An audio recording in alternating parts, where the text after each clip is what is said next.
Good evening बच्चों, कैसे हैं आप लोग। आज हम लोग स्टार्ट करेंगे जो पिछले जो वीडियो हम लोग बनाए थी उसमें श्वसन का परिचय और श्वसन के प्रकार और पौधों में श्वसन किस प्रकार का होता है हम लोगों ने उसमें पढ़ा।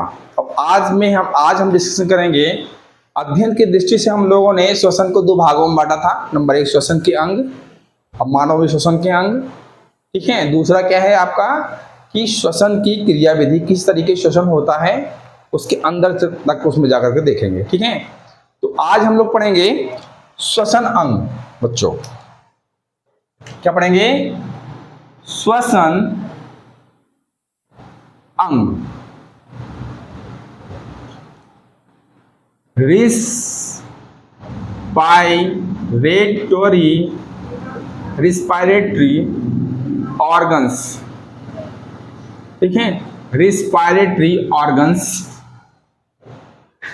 इससे पहले स्टार्ट करने से पहले थोड़ा सा हम बैक कर लेते हैं कि जो पिछली चैप्टर्स हम लोग पढ़ाए थे उसमें कि रिस्पायरेटरी ऑर्गन क्यों जरूरी है और रिस्पायरेशन ही क्यों जरूरी है, श्वसन क्यों जरूरी है, ठीक है। तो बच्चों श्वसन में हम लोगों ने देखा था कि ग्लूकोज जो है, जो ग्लूकोज था आपका, जो पाचन क्रिया में ग्लूकोज बना था, पाचन जब हुआ था उसमें जो ग्लूकोज बना था वो ग्लूकोज अब कोशिका के अंदर माइटोकॉन्ड्रिया के अंदर टूटेगा।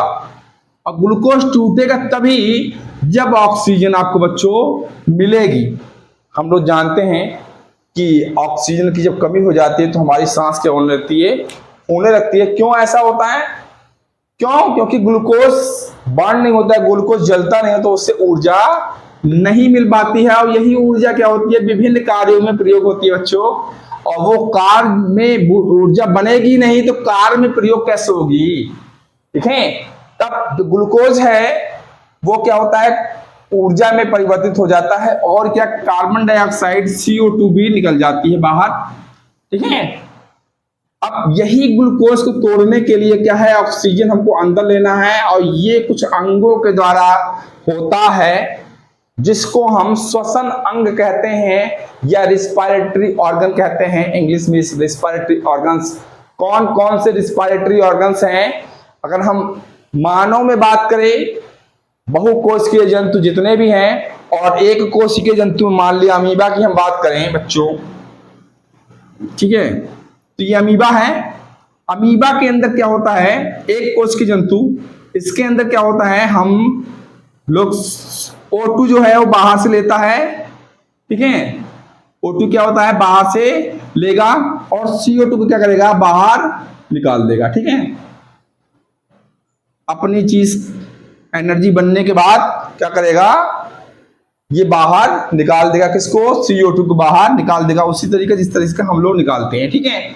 तो सारी प्रक्रिया श्वसन में गैसों का विनिमय होता है, ठीक है। इसमें क्या होगा, गैसों का विनिमय।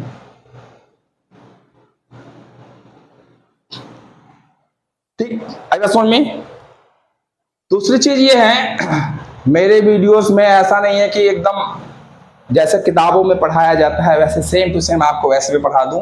ये नॉलेज आपको गेन करने में मदद करता है। तो मेरे वीडियो को आप बहुत ध्यान से देखें, बहुत सारी चीजें आपको सीखने में मिलेंगी और आपका जो साइंटिफिक माइंड है वो बनेगा आपका, ठीक है। अब हम देखेंगे कि श्वसन बहुकोशिकीय जीव, बहुकोशिकीय जो जीव होता है, जैसे हम मान लें मनुष्य के अंदर किस तरीके कौन कौन से श्वसन अंग होते हैं और उनका काम क्या है और किस तरीके से जो गैसों का विनिमय होता है वो मनुष्य के अंदर होता है, किस तरीके से होता है मनुष्य के अंदर श्वसन अंगों में किस तरीके से होता है। अब हम लोग इसमें पढ़ने जा रहे हैं, ठीक है। अगर कोई चीज नहीं समझ में नहीं आ रही बच्चों तो कमेंट में मेरे कमेंट करिए, मैं आपको कमेंट पे ही नया वीडियो आपको बना दूंगा, केवल उतना समझाने के लिए जितना आपको समझने की जरूरत है, ठीक है। अब मैं भी नहीं चाहता कि कोई चीज ऐसी छूट जाए ताकि जो आपको प्रॉब्लम करे, कहीं ना कहीं एकदम सीरियल वाइज से उसको पढ़ाऊंगा, ठीक है। अब हम लोग श्वसन के बारे में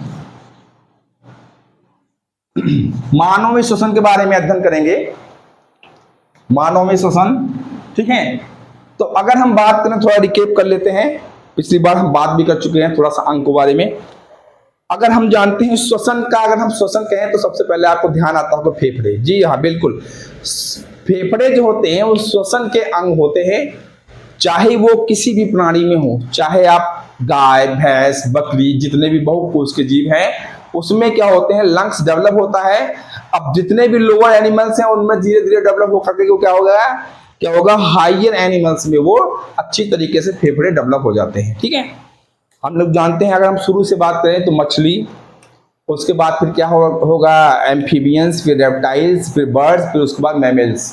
ठीक है, इस तरीके के क्रम है जो बहुकोश के जंतु हैं डेवलप होने का। ठीक है, और हम लोग केवल हमारी केवल 9th 10th की बुक में जो है, अगर 10th की बात करें तो 10th में क्या है, रिस्पायरेटरी ऑर्गन है और थोड़ा सा उसका मैकेनिज्म है, उसी के बारे में हम लोग केवल पढ़ेंगे। ठीक है, तो सबसे पहला अंग श्वसन का क्या है, तो हम क्या करते हैं, सबसे पहले नाक से अपने सांस लेते हैं, सांस हमारी अंदर जाएगी। ठीक है, नाक के बाद नासा द्वार, नाक जो होती है वो एक छिद्र के माध्यम से खुलती है जिसको क्या बोलते हैं, नासा द्वार।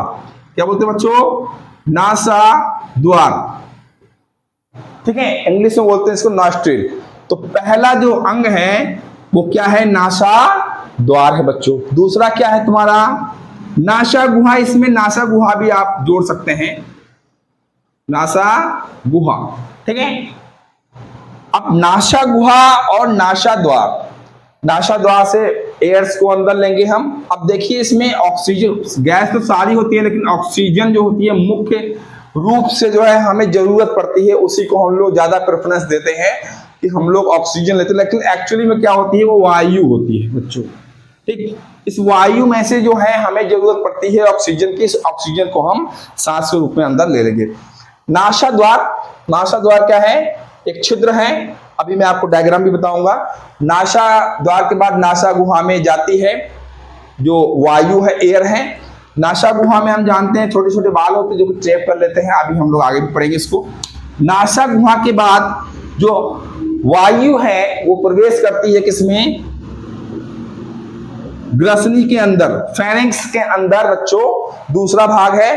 अब ग्रसनी जो है हम जानते हैं, ग्रसनी वह भाग है जिसमें जो है माउथ भी खुलता है और क्या खुलता है तुम्हारा, रिस्पायरेटरी ऑर्गन भी उसमें खुलता है, यानी जो नाक का नासा गुहा है वो भी उसमें खुलती है, और ग्रसनी का जो मुख है जिसको हम मुख गुहिका बोलते हैं वो भी क्या होती है, ग्रसनी के अंदर खुलती है। तो ग्रसनी क्या है, कॉमन भाग है दोनों का। ठीक है, अब इसमें जब जाएंगे आगे तो ग्रसनी किसमें खुलेगी आपकी, अगर हम लंग्स में जाएंगे तो ग्रसनी जो होती है वो आपकी जो है एक कंठ टाइप का है जिससे हम आवाज को निकालते हैं, आवाज वहीं से बन के आती है, वहीं से आवाज जो होती है वो बनती है बच्चों। ठीक है, जिसको हम कहते हैं स्वर यंत्र, यानी स्वर को बनाने वाला यंत्र है, उसको बोलते हैं स्वर यंत्र। ठीक है, इंग्लिश में कहेंगे उसको साउंड बॉक्स, अगर हम इंग्लिश में बात करें तो उसको बोलते हैं लैरिंक्स। ठीक, तीसरा क्या है, स्वर यंत्र, या इसको क्या बोलेंगे, लैरिंक्स। ठीक है, इसको क्या बोलेंगे, लैरिंक्स। आगे चौथा है लैरिंक्स के बाद कहा जाएगी हवा। स्वर यंत्र जो होता है, स्वर यंत्र के बाद जो है श्वास नली में हवा जाती है, एक ट्यूब की तरह की स्ट्रक्चर है, उससे हवा कहाँ जाएगी, फेफड़ों के अंदर, उसको बोलते हैं श्वास नली। क्या बोलते हैं बच्चों उसको, श्वास नली। श्वास नली में छल्ले लगे होते हैं जो कि कार्टिलेज की मदद, कार्टिलेज मतलब उपास्थि हड्डी होती है, हड्डी कड़क होती है, उपास्थि थोड़ी लचीली होती है, और इस श्वास नली में क्या होता है, छल्ले के समान की रचना होती है जो चारों तरफ से उसको लपेटे रहती है। इसका काम क्या है कि ये क्या करती है, कोलैप्स नहीं होने देती है, मतलब चिपकने नहीं देती है उससे। जैसे ट्यूब है, ये इस तरीके की ट्यूब आई है तो इस पर छल्ला लगा रहता है बाहर से, इस छल्ले में ऐसा क्या है, ये क्या है, उपास्थि है इसकी, उपास्थि। ठीक है, कार्टिलेज। अब ये काम क्या है कि ये इसको कोलैप्स नहीं होने देती, मतलब सिकुड़ने नहीं देती, अगर सिकुड़ जाएगी तो हवा इसके अंदर नहीं जाएगी, तो ये सिकुड़ने से इसको रोकती है। ठीक है, आगे है श्वास नली के बाद अब जब अंदर जाएगी फेफड़ों के अंदर तो क्या करेगी, श्वास नली होती है कई भागों में, दो भागों में बढ़ जाएगी। एक जो है आपका राइट मानी दाएं में चला जाएगा फेफड़े में, और एक चला जाएगा बाएं फेफड़े में। ठीक है, तो हम क्या करेंगे, श्वास नली जो होती है वो दो भागों में बढ़ जाएगी, एक जाएगी लेफ्ट वाले में, एक जाएगी राइट में। अब जो श्वास नली है वो दो भागों में विभाजित हो गई, इसको श्वसनी बोलते हैं। क्या बोलते हैं इसको, श्वसनी। श्वसनी जो होती है, श्वास नली जो होती है दो श्वसनी में डिवाइड हो जाएगी, श्वसनी में। ठीक, एक ये लेफ्ट यानी दायां श्वसनी और एक हो गया बायां श्वसनी।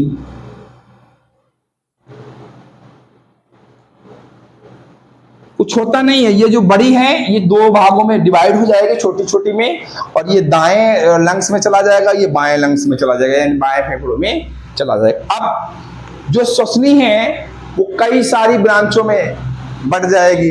जैसे अगर हम बात करें तो इसको श्वसनी को प्राथमिक श्वसनी कहेंगे, उसके बाद द्वितीय श्वसनी में फिर बढ़ जाएगी एक बार और तो उसको द्वितीय कहेंगे, उसके बाद एक बार और बढ़ जाएगी तो उसको तृतीय कहेंगे। जैसे आप समझ लीजिए, मान लिया ये आ रही है लंग्स से, एक बार डिवाइड हुई एक, ठीक, उसके बाद इसको बोलेंगे हम, क्या बोलेंगे इसको, प्राथमिक श्वसनी, प्राथमिक श्वसनी। ठीक है, अब फिर ये डिवाइड होगी तब इसको द्वितीय श्वसनी बोलेंगे, अब फिर ये डिवाइड होगी तो इसको तृतीय श्वसनी बोलेंगे। ठीक है, और आखिरी में जो सबसे लास्ट में होती है उसको बोलते हैं श्वसनिका। ठीक है, यानी श्वास नली बढ़ गई श्वसनी में, फिर उसके बाद इसको प्राथमिक श्वसनी बोलते हैं, इसको द्वितीय श्वसनी बोलते हैं, उसके बाद तृतीय बोलते हैं। तृतीय के बाद सबसे लास्ट में सबसे छोटा रहेगा। अब जैसे हम ब्रांच की बात करें, एक अगर हम टहनी ले लें किसी भी पौधे की, तो पौधा जहां से निकलता है अगर उसको हम मान लें कि मुख्य जो है उसको श्वास नली मान लें, और उसके बाद वो कई ब्रांचों में पहली ब्रांच जो बटेगी उसको मान लेंगे श्वसनी यानी प्राथमिक श्वसनी है। उसके बाद फिर और ब्रांचों में बटेगी यानी दूसरी शाखा में बटेगी तो उसको दूसरी श्वसनी बोलेंगे, और अगर तीसरी बार जो अगर बटेगी तो उसको तृतीय बोलेंगे, और सबसे लास्ट में जो बटेगी उसको क्या बोलेंगे, मान लीजिए इसको वो क्या बोलेंगे, इसको श्वसनिका। क्या बोलेंगे बच्चों, श्वसनिका। ठीक, ब्रैंकियोल्स, क्या बोलेंगे इसको, ब्रैंकियोल्स। अब ब्रैंकियोल जो है लास्ट में जो है तुम्हारी कुपिकाओं के अंदर इस तरीके से गोल गोल कुपिका होती है, उसके अंदर खुलती है। ठीक, आई बात समझ में। तो ये इसका ओवरव्यू हो गया कोपिकाओं से। क्या कोपिकाओं के ऊपर क्या होता है, जाल होता है रुधिर वाहिकाओं का।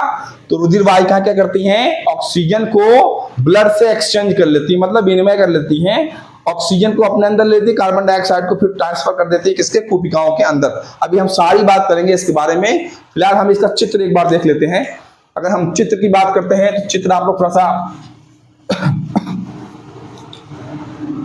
जहां पे देखिए वीडियो को बार बार देखेंगे तो जहां पे मिटाने जा रहा है उससे पहले हल्का सा बैक कर लीजिए वीडियो को। बैक करने के बाद उसका स्क्रीनशॉट ले लीजिए जहां पे आपको चीज समझ में नहीं आ रही है, बाद में जो है उसको आप रिकेप करके उसको वीडियो को दोबारा उसको चला के देख सकते हैं। ठीक है, अगर हम बात करें श्वसन तंत्र की तो एक मानव के श्वसन तंत्र जो है बना के देखते हैं चित्र को।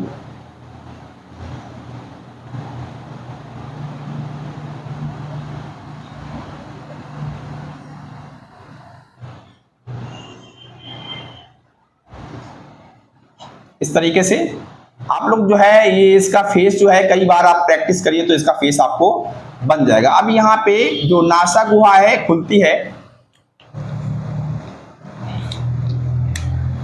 अब केवल हम नाक का ही देखेंगे, मुंह का बाद में देखेंगे। जैसे मान लिया ये है, अब ये जो है खुलेगा किस में आकर के, दोनों लंग्स के अंदर खुलेगा। अब देखिए जो यहां से आ रही है कॉमन है, ये मुख के अंदर से आ रही है, यहां से जुड़ जाएगी, ये कॉमन हो जाएगी। उसके बाद एक पीछे से एक नीचे से ये लंग्स में चली जाएगी बच्चों, ये मानिए लंग्स में चली गई,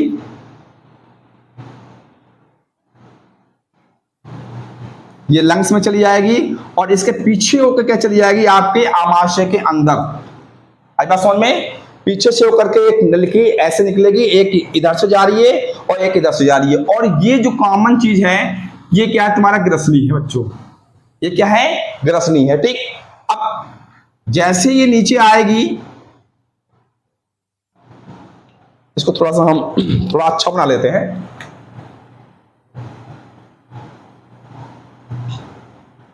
ठीक, यहां पे इसकी आंखें बना देंगे। आप कहोगे कि जो है इसकी आंखें ही नहीं है इसकी।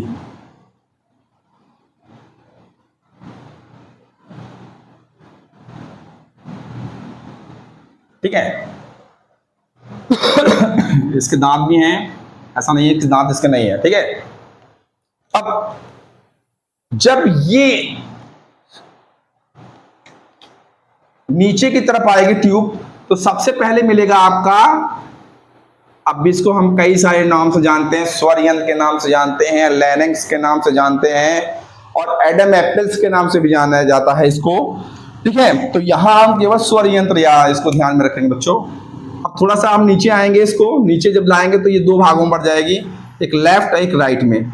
अभी हम लोगों ने पीछे देखा था, इसको लेफ्ट और राइट में दो भागों में ये बढ़ जा रही है। ठीक है, और इसके समान, इसके ऊपर क्या है, छल्ले के समान की रचनाएं हैं, जो कि क्या करते हैं, कोलैप्स होने के लिए, संकुचित होने के लिए रोकते हैं इसको। आई बात समझ में? बाल भी बना दे इसके थोड़ा सा स्टाइलिश। अरे इसको स्टाइलिश बाल बना दीजिए इसको। ठीक है, ये इसके बाल हैं बेचारे। ठीक, अब ये जो है, जो श्वास नली है बच्चों, ये क्या है, दो भागों, दो लंग्स में गई है, एक लेफ्ट में एक राइट में। ठीक है, एक लेफ्ट लंग्स में गई है, एक राइट लंग्स में। अब ये कई बार डिवाइड होगी, जैसे जैसे ये एंटर करेगी, एक भाग, दो भाग में, एक नीचे चला जाएगा, इस तरीके से।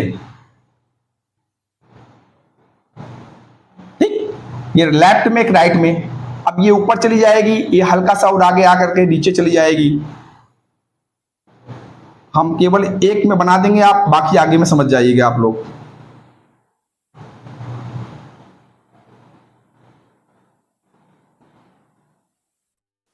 कई भागों में ये बढ़ती चली जाएगी इस तरीके से। ठीक है, अब जैसे ये क्या है तुम्हारी श्वास नली, ये क्या है तुम्हारी प्राथमिक श्वसनी। ठीक है, एक को हम थोड़ा सा लिख लेंगे, इसको आप नहीं लिखे हो तो थोड़ा सा स्क्रीनशॉट लेकर के लिख लीजिए इसको, क्योंकि इसको समराइज करेंगे थोड़ा सा अच्छी तरीके से। ये आपका थोड़ा ब्लैक से लिखेंगे तो आपको ज्यादा अच्छी तरीके से दिखेगा। ये आपका क्या है, श्वास नली, श्वास नली। ठीक, श्वास नली दो भागों में बैठ जाएगी, इसको बोलते हैं श्वसनी या प्राथमिक श्वसनी, प्राइमरी ब्रैंकियोल। ठीक है, अब इसके बाद फिर सेकेंडरी, ये डिवाइड होगी दो भागों में, इसको बोलते हैं द्वितीयक श्वसनी। अब ये एक भागों में आउट हो गई, एक डिवाइड हो गई, ये क्या हो गई, तृतीयक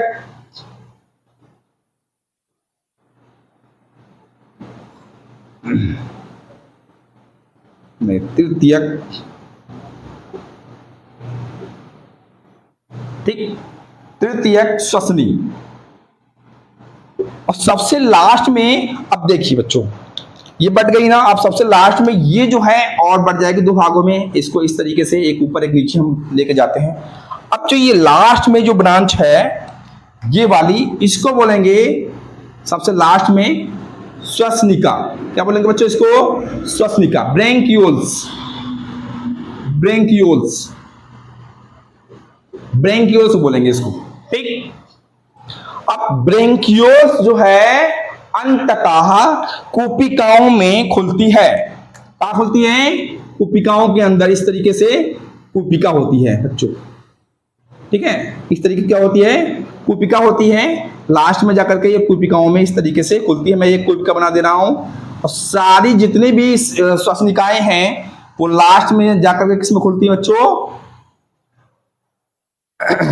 कूपिकाओं में खुलती हैं। ठीक है, ये क्या है तुम्हारी कूपिका।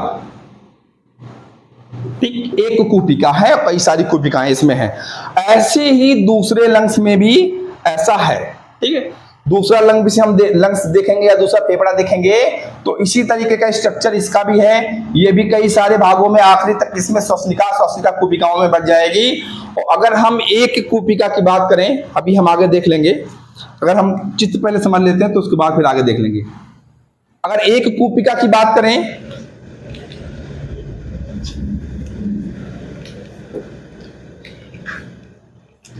अगर एक कूपिका की बात करें तो इस तरीके से आई है श्वसनिका और कई सारी कूपिकाओं में ये बट गई है बच्चों, ऐसे इस तरीके से। ठीक, अब एक चीज बता दें, इसके ऊपर क्या होता है, रुधिर वाहिकाओं का क्या होता है, जाल होता है बच्चों।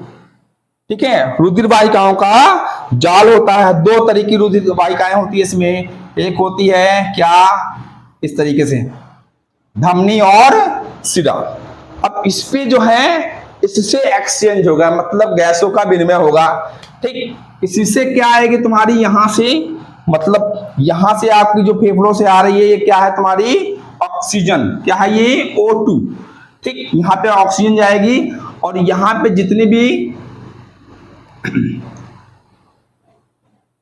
भी वेन्स हैं बच्चों, यहां से CO2 जो होती है, जो जितनी भी वेन्स हैं यहां से CO2 जो होती है वो अंदर चले जाएगा। अगर हम एक कूपिका की बात करें तो इस तरीके से एक कूपिका है, इसके ऊपर क्या है, यहाँ पे मान लिया कूपिका है और इससे जस्ट सटी हुई क्या है तुम्हारी, सॉरी ये नहीं होगा, दूसरा हम कलर दूसरा चेंज कर लेते हैं, मतलब ब्लू वाला। एक कूपिका की रचना अगर हम देखेंगे तो इस तरीके से रहेगा। ठीक, एक कूपिका के अंदर आएगी। अब ब्लू कलर से बना लेते हैं इसको, ये ठीक, इस तरीके से। ठीक, अब देखिए इसके अंदर क्या है, ये क्या है, सिरा है। ठीक, सिरा, अब जानते हैं सिरा में क्या होता है, अशुद्ध रक्त। अब इसमें CO2 है। ठीक, CO2 क्या चलाएगा इसके अंदर। ठीक, अब जो इसके अंदर ऑक्सीजन आया है बच्चों, ऑक्सीजन जो होगा इसके अंदर कूपिकाओं के अंदर पहुंच जाएगा। ठीक है, इसके अंदर क्या है, O2 ऑक्सीजन जो है। ठीक, इस तरीके से ये दोनों जो है जो लेयर हैं बहुत पतली होती हैं, जो है ब्लड वाहिकाएं, और इसके अंदर दोनों की जो लेयर होती है, जो सतह होती है बहुत पतली होती है, जिससे ऑक्सीजन का कार्बन डाइऑक्साइड का विनिमय बहुत आसानी से हो जाता है।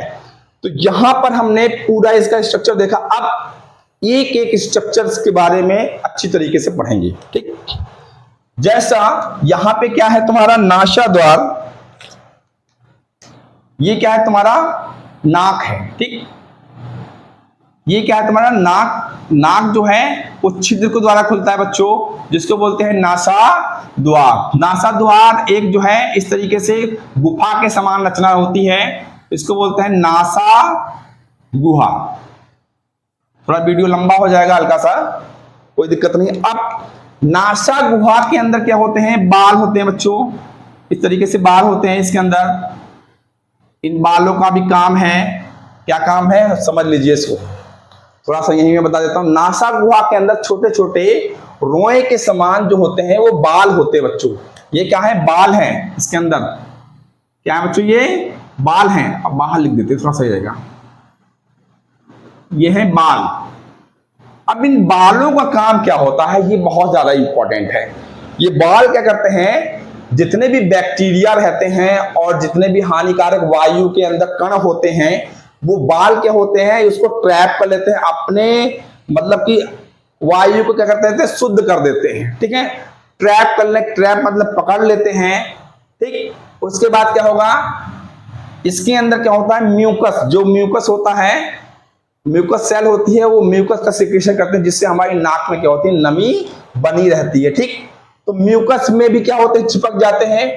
इस तरह हम देखते होंगे जब शाम को अगर हम सुबह नहा के जाते हैं तो शाम को देखते हैं कि हमारे नाक को जरूर साफ करना चाहिए। क्यों, क्योंकि उसके अंदर क्या होते हैं, बहुत सारे बैक्टीरिया, और क्या होते हैं, बैक्टीरिया और धूल के कण जो होते हैं, इसमें वायु को शुद्ध करने के लिए इसमें ट्रैप कर ले जाते हैं। इसलिए शाम को और सुबह उठने के बाद जरूर नाक को साफ करना चाहिए। ठीक है, अब उसके बाद हवा कहाँ आएगी, वायु कहाँ आएगी तुम्हारी, इसके अंदर वायु कहाँ आएगी, इसके अंदर, ठीक, ग्रसनी के अंदर आएगी बच्चों। कहाँ आएगी?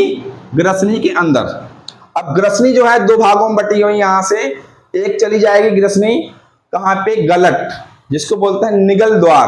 तो निगल द्वार से जो ग्रसनी है उसके अंदर खुल जाएगी। इसे मान लिया एक ढक्कन ये है, एक द्वार ये है, एक द्वार ये, ठीक। अब ये ग्रसनी यहाँ ऊपर है, ठीक। अब एक जो है आमाशय के अंदर चली जाएगी, आहार नाल, और एक चली जाएगी किसके अंदर? ये फेफड़ों के अंदर चली जाएगी बच्चों, ठीक। तो फेफड़ों में जो होती है, जब जाती है तो इसके ऊपर एक ढक्कन लगा रहता है, ठीक। इसके जो छिद्र है इसके ऊपर ढक्कन लगा रहता है, जिसका नाम है इपीग्लॉटिस। क्या नाम है इसका? इपीग्लॉटिस। जैसे नीचे आएंगे यहाँ पे ये मुख जो है, इस मुख को इसमें मतलब कि छिद्र होता है, इस छिद्र को बोलते हैं ग्लोटिस। क्या बोलते हैं बच्चों इसको? ग्लोटिस। अब इसके ऊपर जो ढक्कन लगा रहता है इस तरीके से, इस पे क्या लगा रहता है? इस तरीके से ढक्कन लगा रहता है बच्चों, ढक्कन। ये जो ढक्कन है इसको बोलते हैं एपीग्लोटिस। क्या बोलते हैं बच्चों इसको? एपीग्लोटिस, ठीक है। ये क्या है? एक तरीके से ढक्कन है। ढक्कन क्या होता है? इसको ढकने का काम है, यानी जब हम खाना खाते हैं तो कुछ समय के लिए ये ढक्कन जो उसको ढक लेता है, ठीक। अब जब हम कभी क्या करते हैं, खाना खाते समय क्या करते हैं, बोलने लगते हैं, तब क्या होता है? खुल जाता है, ठीक है। ये ढक्कन जो होता है इसके ऊपर जब भोजन चला जाता है तो क्या होता है? ये बार बार भोजन को फेंकता है। फेंकने से क्या होगा? भोजन को जो बार बार फेंकता है तो उससे क्या होती है? हमें खांसी आती है, ठीक। उससे क्या होता है? हमें खांसी आती है। जब तक वो भोजन का कण वहां से निकल नहीं जाएगा तब तक हमको खांसी आती रहती है, ठीक है। आई बात समझ में? जब तक भोजन नहीं निकल जाएगा और वो हमारे आमाशय के अंदर नहीं निकल जाएगा या बाहर नहीं निकल जाएगा तब तक हमें खांसी आती रहती है, ठीक है। तो वो एपीग्लॉटिस के ऊपर ही वो भोजन का कण है, इसी पे भोजन का कण आ जाता है, ठीक है। अब हवा कहाँ आ गई? इसके अंदर। अब देखिए एक ये क्या है? स्वर यंत्र। क्या बच्चों? स्वर यंत्र। इसको साउंड बॉक्स भी कहते हैं, बहुत नाम है इसके। साउंड बॉक्स कहेंगे या फिर इसको लैरिंक्स कहेंगे बच्चों। साउंड बॉक्स कहने या लैरिंक्स कहने, ठीक है। अब इसमें क्या होता है? बहुत सारी इसमें झिल्लियां होती हैं, कई सारी, ठीक। और उपास्थियों का ये बना होता है स्वर यंत्र, ठीक। कई सारी उपास्थियां होती हैं जो कि उससे बना होता है, ठीक। अब इसमें क्या होता है? झिल्लियों से क्या होता है? वाइब्रेशन होता है। वाइब्रेशन से क्या होता है? हमारा साउंड, ध्वनि जो होती है वो उत्पन्न होती है। कोई भी ध्वनि बोलने वाली इसी साउंड बॉक्स के द्वारा उत्पन्न हो रही है। जैसे मैं इस समय बोल रहा हूं, वो जो ध्वनि है वो क्या हो रही है? इसी से उत्पन्न हो रही है। आगे अब क्या है? हवा जाएगी किसके अंदर? वायु कहां जाएगी? इस नली के अंदर। और नली क्या होती है? चारों तरफ से छल्ले से एक बना होता है, ठीक है। जैसे इसे मैंने पकड़ लिया इसको, अब क्या है? इसको चारों तरफ से हमने इसको पकड़ लिया, ठीक। अब अगर ये नहीं रहेगा तो क्या ट्यूब रहेगा तो क्या करेगा? जैसे हवा हमने ली तो क्या होगा? ये चिपक जाएगा। क्यों? क्योंकि ये ट्यूब है, जब हवा नहीं लेंगे तो क्या होगा? ये चिपक जाएगा, ठीक। लेकिन जो छल्ला लगा रहेगा ये उपास्थि का, ये क्या है? उपास्थि है। अगर हम बात करें तो ये क्या है? उपास्थि है। छल्ला जो है उपास्थि है बच्चों, उपास्थि कार्टिलेज है, ठीक। ये कार्टिलेज के छल्ले हैं, ठीक, जो कि क्या करते हैं? इस ट्यूब को चारों तरफ से बांधे रहते हैं, जिससे क्या होती है? ये जो होता है कोलैप्स नहीं होता है। कोलैप्स मतलब एक दूसरे से चिपकता नहीं है, ठीक। और वायु क्या होती है? आसानी से फेफड़ों के अंदर चली जाती है। अब फेफड़ों में आने से, जब फेफड़ों में आती है श्वसनिका, श्वास नली, ठीक है, जिसको बोलते हैं ट्रेकिया। क्या बोलते हैं इसको? ट्रेकिया बच्चों। ट्रेकिया जो होती है वो दो भागों में बढ़ जाती है, ठीक है। उसको बोलते हैं प्राथमिक श्वसनी। दो भागों में बढ़ गई, इसको क्या बोलेंगे? प्राथमिक श्वसनी। उसके बाद फिर ये और बढ़ गई, उसको क्या बोलते हैं? द्वितीय श्वसनी। उसके बाद एक बार बढ़ गई, उसको तृतीय श्वसनी बोलते हैं, ठीक है। और उसके लास्ट में क्या है? श्वसनिका में सबसे ब्रैंकियोल जो है सबसे लास्ट में ये बढ़ गई, ठीक। उसके बाद लास्ट में क्या? कूपिकाओं के अंदर ये चली जाती है, ठीक। अब थोड़ा सा सबसे मुख्य भूमिका जो है ये क्या है? कूपिकाओं की। कूपिकाओं के बारे में थोड़ा समझ लें, ये बहुत अच्छा रहेगा। कूपिका, एक कूपिका अगर हम एक फेफड़े में बात करें तो कितनी कोशिका होती हैं? तो लगभग एक फेफड़े में 10 लाख कोशिकाएं होती हैं। 10 लाख, ठीक, 10 लाख इस तरीके से, 10 लाख या 10 लाख ऐसे भी कर सकते हैं। 10 लाख, 10 लाख कोशिकाएं होती हैं। अगर दोनों फेफड़ों में मिला दिया जाए तो क्या हो जाएगा? 20 लाख। कितना हो जाएगा बच्चों? 30 लाख कोशिकाएं होती हैं। एक चीज और, अगर हम सारी कोशिकाओं को फैला दें, ठीक है, सारी कोशिकाओं को अगर फैला दें तो 80 स्क्वायर मीटर हो जाएगा। 80 स्क्वायर मीटर कितना हो जाएगा बच्चों? 80 स्क्वायर, मतलब कि 80 मीटर लंबा और 80 मीटर चौड़ा, इतना कवर कर लेगा। आप समझ सकते हैं, जितने बड़े हम नहीं हैं, ठीक है, अगर हमें 80 स्क्वायर मीटर की बात करें तो 80 मीटर लंबा और 80 मीटर चौड़ा, ठीक, ये पूरा फैला देंगे तब। क्यों ऐसा होता है? ये गोल क्यों होती है, इस तरीके गुब्बारे के समान क्यों होती है? क्यों? क्योंकि ये क्या करती है, ऑक्सीजन की सतह या गैस जो हमारे अंदर जा रही है उसकी सतह को बढ़ा देती है, ताकि जो है हम ज्यादा से ज्यादा ऑक्सीजन का प्रयोग कर सकें और अंदर अपने ब्लड के अंदर ले सके, ठीक। दूसरा, एक तो ये इंटरेस्टिंग क्वेश्चन है, इसको जरूर आप नोट कर लें। दूसरा ये, तीसरा एक चीज और है, एक चीज आप लोगों को पढ़ाया था मैंने विसरण 9 क्लास में। विसरण मतलब डिफ्यूजन। अगर हम ऑक्सीजन अगर यहां से लेकर के पैर के नीचे तक ले जाएंगे विसरण के द्वारा, विसरण क्या है? विसरण क्या है? Movement of molecules from low concentration to the high concentration, ठीक है। अब विसरण में क्या है? अगर विसरण में मॉलिक्यूल चलेगा, यानी अगर हम ऑक्सीजन की बात करें तो सिर से लेकर अगर पैर तक ऑक्सीजन जाएगा विसरण के माध्यम से कम 3 वर्ष यहां से लेकर के पहुंचने में, पैर तक पहुंचने में कितना लग जाएगा? 3 वर्ष विसरण के माध्यम से पहुंचेगा तो, ठीक है, 3 वर्ष इतना लग जाएगा, 3 वर्ष लग जाएगा लगभग ऑक्सीजन को पहुंचने में, समझ गए। लेकिन इसके लिए क्या है, ये जो सिस्टम बना हुआ है इस तरीके से, कोशिकाओं के माध्यम से क्या होगा, कोशिकाओं के माध्यम से क्या होता है, ऑक्सीजन बहुत जल्दी ब्लड के अंदर पहुंच जाता है, ठीक है। लेकिन अगर विसरण के माध्यम से जाएगा, उसके लिए क्या है हमारे विसरण के लिए, इसमें हीमोग्लोबिन, क्या बच्चों? हीमोग्लोबिन।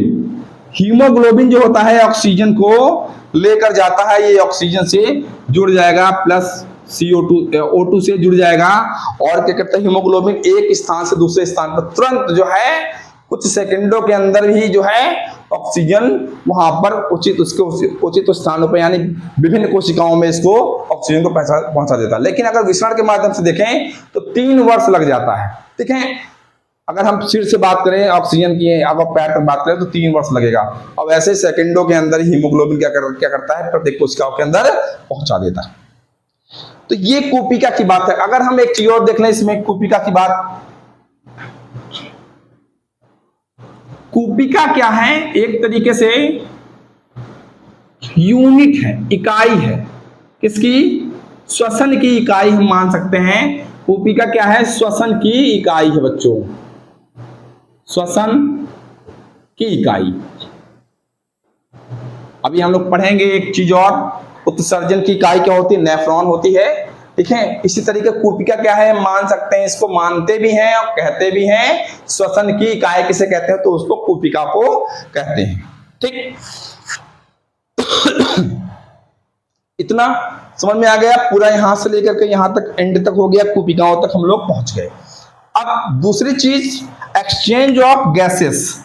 इसके अंदर एक्सचेंज ऑफ गैसेस किस तरीके होगा? अब देखिए, जैसे मैंने बताया था आपको, इस पे क्या होता है, ये दोनों क्या है, रुधिर वाहिकाओं का जाल है,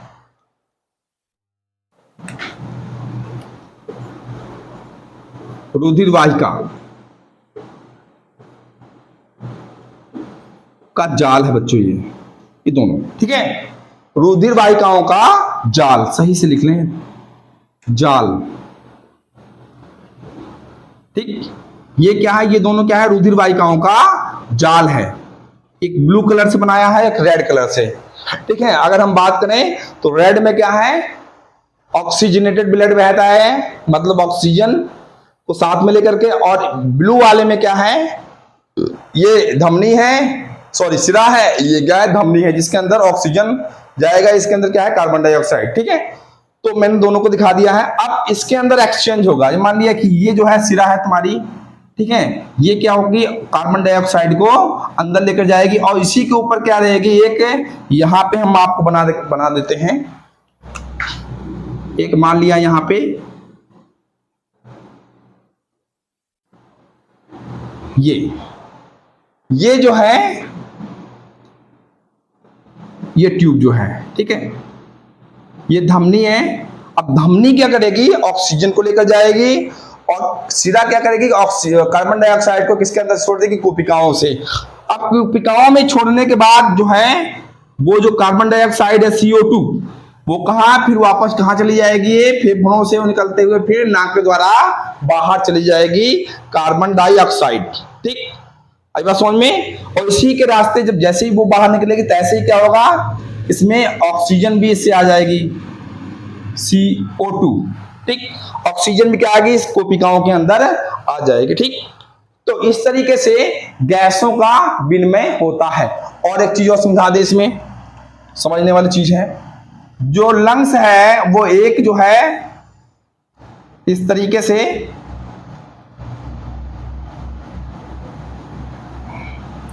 एक बॉक्स में बंद होता है। ठीक है, इसको क्या बोलते हैं, फुसफुस थैली भी कहते हैं, या इसके ऊपर क्या होता है, फुसफुस आवरण होता है। ये क्या है, फुसफुस आवरण है। और ये इसके अंदर क्या होता है, फुसफुस द्रव, मतलब कि प्लूरल लिक्विड। ठीक है, इसके अंदर भरा होता है एक द्रव।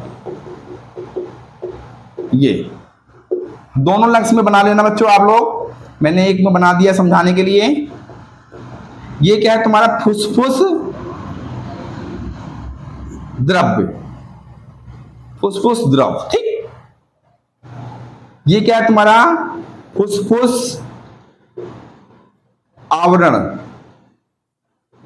ठीक, फुसफुस आवरण। ठीक, अब इसमें जो द्रव भरा रहता है उसका काम, सबसे मुख्य चीज यही है, जो इसमें द्रव भरा रहता है वो बाहरी आघातों से इस लंग्स को बचाता है। इसका मुख्य कार्य यह है, जो इसके अंदर द्रव भरा रहता है वो बाहरी आघातों से क्या करता है, बचाता है लंग्स को। ठीक है, ये जो द्रव है वो बाहरी आघात का मतलब क्या होता है, आघात मतलब चोट लग गई है, बाहर से कोई धक्का मार दिए तो चोट वो नहीं लगेगी बच्चों। ठीक है, कौन, ये द्रव ही रोक लेगा। तो जो प्रकृति है बच्चों, उसने बहुत ही अच्छा चीज बनाया है, कुछ ना कुछ तो उसकी सेफ्टी के लिए कहीं ना कहीं तो बना के गया है। जिस तरीके से अगर हम नाक में अगर हम बाल देखें तो उसका आप सोचते होंगे ये सब क्या उपयोग है। ठीक, अब एक चीज और समझ जाइए, इसको आप जो है एक बार नोट कर लीजिए, कहीं भी अगर कोई दिक्कत हो। थोड़ा सा मैं उधर मिटा के कुछ समझाना चाहूंगा आप लोगों को।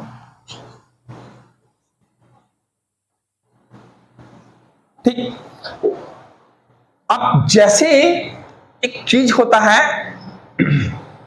जो लोग सिगरेट पीते हैं या फिर जो लोग जो है बीड़ी पीते हैं, वो क्या होता है, जो इसके बाल हैं वो क्या होते हैं, खत्म हो जाते हैं बच्चों। ठीक, एक तो बाल खत्म हो जाते हैं, दूसरा चीज क्या होता है, जो लंग्स में म्यूकस है जो इसको मुलायम बनाने का कार्य करता है, वो भी पीने से खत्म हो जाएगा। दूसरी चीज जो उसके अंदर, जैसे मान लिया अगर हम सिगरेट पीते हैं तो उसके अंदर एक तार होता है बच्चों, तार। ठीक, जो तार होता है वो इसके कोशिकाओं के अंदर क्या होता है, जमा हो जाता है। और अगर ठीक तरीके से अगर हम बहुत ज्यादा, मतलब कि एक लिमिट से ज्यादा अगर हम इस करेंगे तो क्या हो जाता है कि कुछ देर बाद हमें सांस लेने में प्रॉब्लम होती है, और जो होती है ऑक्सीजन का जो कैरियर है वो कम होता चला जाएगा। ठीक है, कम ऑक्सीजन इधर उधर ट्रांसफर हो पाएगी। ठीक है, और दूसरी चीज, अगर हम नाक में बाल खत्म हो जाएंगे, हमारे रोए अगर खत्म हो जाएंगे तो यहाँ म्यूकस भी खत्म हो जाएगा।